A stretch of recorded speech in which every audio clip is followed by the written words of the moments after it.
বন্ধুরা, আজকে গিয়েছিলাম রিপাবলিক বাংলার সাবমিটে। কি সুন্দর প্রোগ্রাম! আমি এরকম প্রোগ্রাম জীবনে কোনোদিন দেখিনি।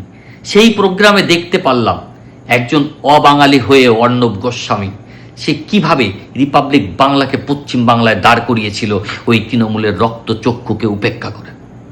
দেখলাম এক সনাতনী বীরকে, আমাদের মাননীয় মুখ্যমন্ত্রীকে, তার যা ঝাঁঝালো বক্তব্য, মন ভরে গেল। তারপর আমাদের সঙ্গে দেখা হলো, উনি আমাদের বলল যে আমরা আপনাদের সব ভিডিও দেখি, আমাদেরও যত দায়িত্ব পশ্চিম বাংলায় আপনারা তার থেকে বেশি দায়িত্ব পালন করেছেন। আমার হাতটা এইভাবে ধরলো, বললো রুদ্র দাদা আমি আপনার ভিডিও দেখি, আপনার প্রতিটা কথা শুনি। আমি বললাম তাহলে আমি যে ভিডিওই বানাই আপনার কাছ পর্যন্ত পৌঁছাবে তো? বলে হ্যাঁ পৌঁছাবে।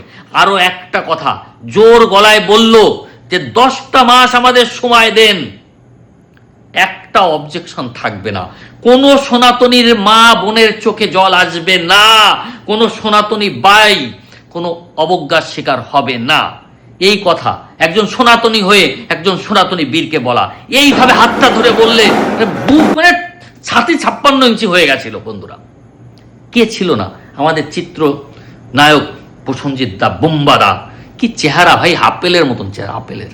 আর শিল্পী হৈমন্তী শুক্লা, মা প্রণাম, যা কণ্ঠস্বর, মা আমি বলে বোঝাতে পারবো না আমি ওখানে কি না পেয়েছি। আর স্বর্ণালী সরকার সেই রিপাবলিক বাংলার বলছিল ওই রুদ্রদা সেই 1700 কিলোমিটার, আমার না বুক ভরে গেছিল। আর আমি সবশেষে ধন্যবাদ জানাই আমার সৌগত ভাই, সৌগত মণ্ডল, যে আমাকে এই ইভেন্টে আহ্বান করেছিল।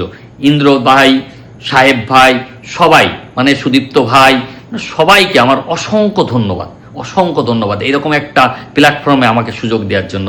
জয় শ্রীরাম, ভারত মাতা কি জয়।